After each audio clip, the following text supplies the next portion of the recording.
Ma'am, baka gusto nyo sa akin na lang kumapit. Medyo hataw kasi tayo pupunta dun eh. Hindi, okay lang. Bilisan mo. Sakit ah. Sige na, kapit na lang.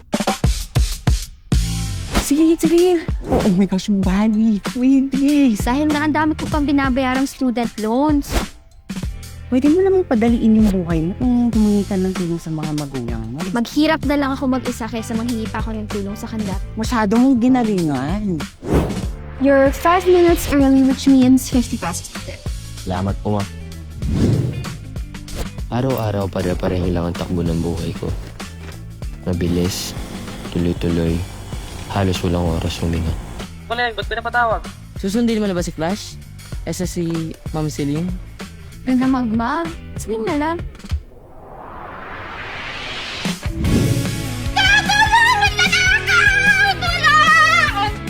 Marco!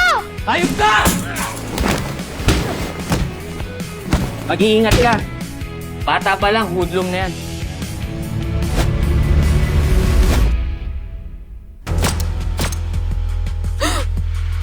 Hoy! Bumalik ka dito! May kilim sa loob, please! Nilaglag ko na si Celine sa pulis. Nagpatong na ako ng reward sa ulo niya. Boss, ayos to. Sigurado ako solve na yung problema. Marco, ano to? Set up? Kailan mo muna ako magpaliwanag. Hayop ka, Marco! Akala ko kaibigan kita!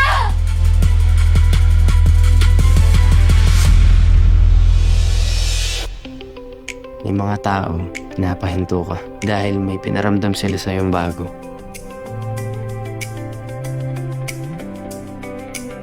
Siyempre, ayaw ko makulong ka, no? Sino nang susunod sa akin? Dito lang ako. Hindi ako alis dito hanggat di ko nasisigurong ligtas ka.